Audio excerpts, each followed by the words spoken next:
All right, I want you to envision this. Imagine you commission an artist for a custom piece of work. You send them the money and the communication is great. And then all of a sudden, it's just crickets. You continue to follow them on social media, kind of curious, like, oh, maybe life got busy, maybe they have other responsibilities, only for you to find them posting onto their Instagram story that they are struggling with mental health issues. Then you start to suddenly feel bad that you were even considering reaching out for an update on the piece. More and more time progresses, and all of a sudden, this commission is several months late. But every time you think about reaching out about progress updates or if there's been any work completed, you quickly remind yourself that they are struggling mentally due to their Instagram or Twitter tweets. After a little bit more time passes, you decide to swallow your fear and approach the artist and ask for an update. They proceed to tell you a very sad sob story about how their mental health has been terrible, their car is in the shop, and their cat is sick, and they have had no time to work on your commission. However, you find that a little weird because all they've been posting on their Instagram page is personal art of their own characters. Feels a little bit weird that their mental health is only affecting their owed commissions. And now you are sitting with the fact that you are out $100 and you do not know what to do. Should you request a refund when this person is not doing well mentally? Should you just do a chargeback? Should you make a beware on this artist? I'm sure that a lot of you listening in have experienced something like this or similar. I, for one, know that this is something that I have experienced for years, as I have been commissioning art since I was 12 years old, and I have countless stories of being ghosted and then being hit with the, oh, my mental health. In today's video, I am going to be discussing the interesting topic of mental health in relation to artists when it comes to commissions. I'm also going to be discussing how this inconsistency has contributed to a strong distrust between sellers and buyers in the art community. Hello, viewers, new and old. My name is Sophia, and I am an animator and artist. I make animated storytime videos, but outside of that, I am the director of the animated series Riptide. I love writing, directing, animating, drawing, and characters, and I have been commissioning art since I was 12 years old. I feel like I've seen this topic lightly discussed in a few areas on the internet, but I feel like I really want to make a more in-depth video, really trying to make room and open up space for this discussion. I think that this community would be a lot better if we could have a lot more healthy, respectful, polite, open-ended debates and conversations about things like this. Nothing is black and white, and like this situation, it falls more into a gray area. I do want to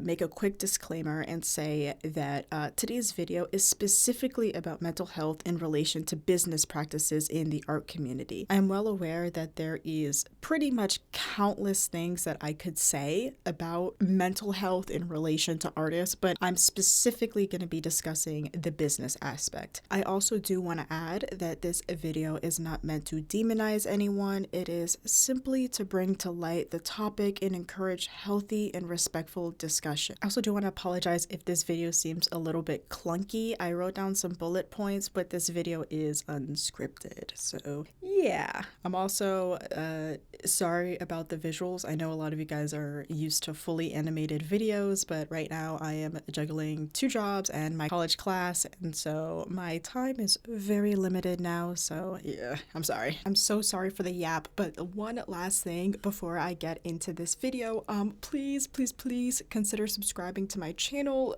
This ratio is so crazy. So many of you guys are casual viewers, but you guys aren't subscribed, so please hit that subscribe button. It does great things for my channel and it means a ton. I myself have my own art and animation business. I've been doing freelance art and animation commissions since I was 18 years old. I have over 160 sales on Etsy, so I feel like I am in a position where I can kind of discuss my experience as a seller versus a buyer of art. I just wanted to share that because I really want people to understand that I have been on both sides of this coin. I have been the artist selling commissions, and I have also been the artist buying commissions. I think it is a bit difficult when it comes to situations like mental health and owning a business. The reality is a lot of artists on the internet use art commissions as a source of income. Unfortunately, a lot of artists are disabled, whether that's physically or mentally, and the only source of somewhat consistent income they can receive is through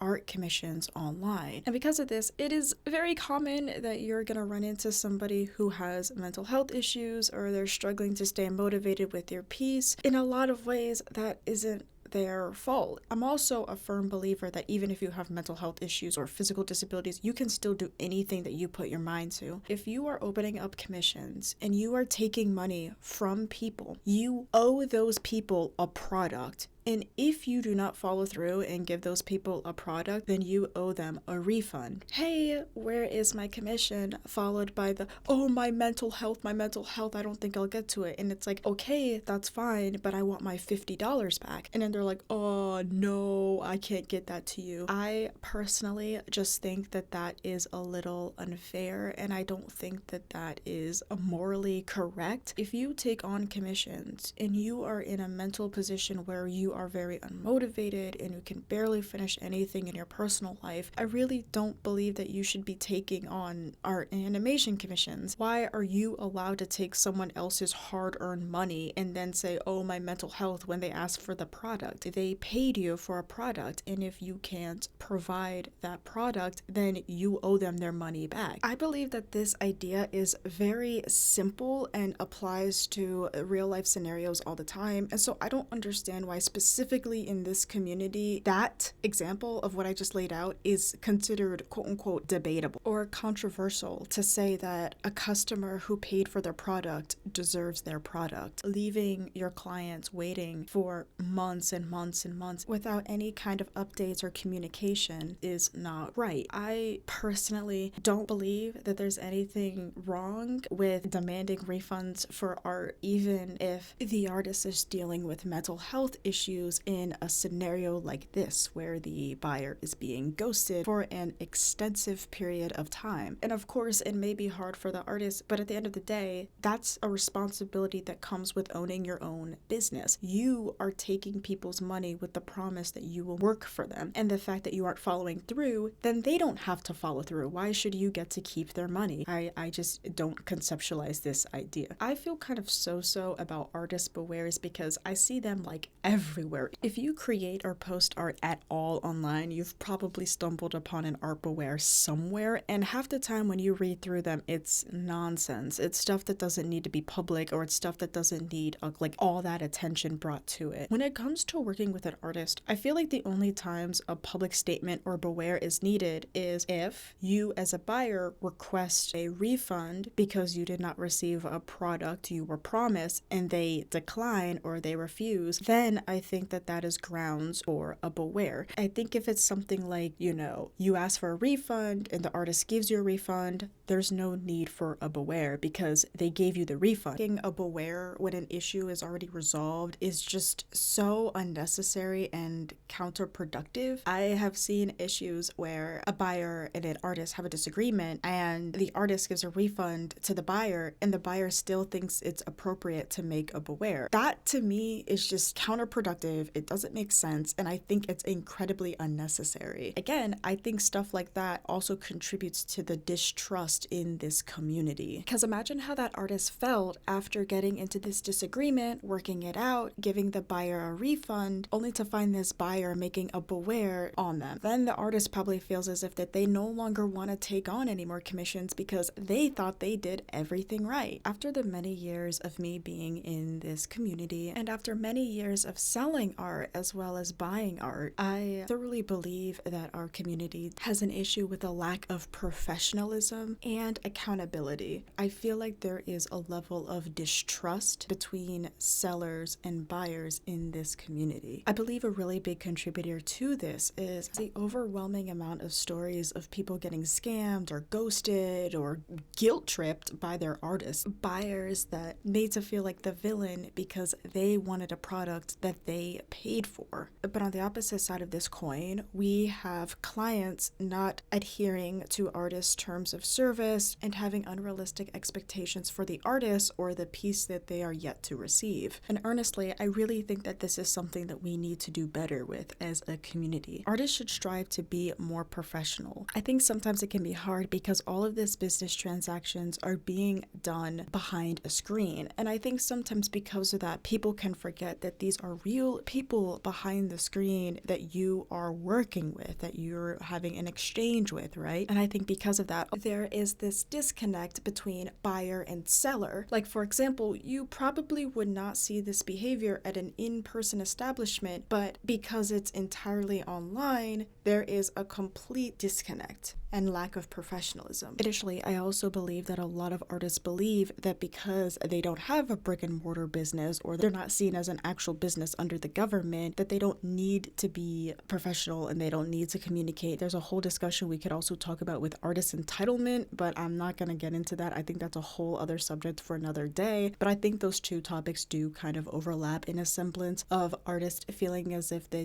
can treat their clients however they want because those customers are giving them money. I can't tell you how many times I have heard stories or seen from my friends where artists take their money and they don't receive a product for months, and I've even seen a year, and I think that that is a bit crazy. But then there's this level of, oh, well, the artist has a huge following, so he, she, or a third more beautiful thing in between is allowed to treat me however I want, and I don't think that that is right. With customers who are mistreated by larger artists, they are more worried to come out about their experiences in fear of backlash from that artist's huge audience. Again, I feel like there's a lot you can say about this topic, and I feel like everyone has had very different experiences. The question I really want to ask you guys is, where is the accountability? Right? It's like, okay, I didn't give you your product in a timely manner and I ghosted you for months because of my mental health. Okay, that's a reasoning, but you still ghosted me. You still were unprofessional. I mean, something I see a lot on the internet is where artists will say that they quote unquote unintentionally ghosted their clientele. My thought process on that is, even if it's unintentional and you just completely lost track of the time, the days, whatever, you still neglected to keep your buyer updated on the progress. So you ghosted them. You still didn't respond to their messages for months. And to me, I don't really believe that, oh, I unintentionally ghosted my clientele is a valid excuse. Where is the accountability? Where is the humility? Where is the, I'm sorry, you're right, I was wrong, I was unprofessional, I neglected you, I'm sorry? Where is it? A lot of artists like to throw out excuses of this, that, and the third, but again, where does the accountability come in? Wholeheartedly believe that there is nothing wrong with like doing commissions if you are mentally ill. If you are an artist and you struggle with leading commissions, but doing art is pretty much your only source of income, something I would highly recommend is taking only a small handful of commissions at a time. I know for myself, I can only take on 5 commissions at a time, and then if I have 5, I close my commissions because I can't take on any more. I believe that if you have a small order of commissions to do, it's way more approachable. If I could give a little bit of advice for buyers, like people who commission art, do not be afraid to reach out to your artist. I know that it can be somewhat intimidating because, you know, a lot of times when you commission an artist, it's somebody that you really look up to or you really like their art. One of my biggest pieces of advice is to ask for updates. Keep in touch with them as much as you humanly can. The reason that I made this video is because I really feel like if we can have more open and honest discussions like this about things like mental health in the art community and the tension between buyers and sellers because of unprofessional business tactics, there can be more transparency on both sides and we can start to rebuild that trust in this community. I feel so bad. I can't tell you guys how many times I've read stories or heard stories from my friends of them getting scammed, ghosted, it's on and on. But I really feel like if we can have more discussions like this, then we can start growing as a community. I really do implore you guys to share your personal experiences with commissioning art, selling art, or maybe let me know. Maybe you're somebody where you wanted to commission art, but you never went through with it because of a fear of being scammed. Or maybe if you watch this video and you have a completely different perspective on this topic than me, please feel free to share it in the comments below. Once again, I'm encouraging healthy, polite debates. The more we break into topics like this, we can build more transparency and communication, and we can slowly but surely rebuild that trust within our community. Thank you for watching, and I'll see you guys next time.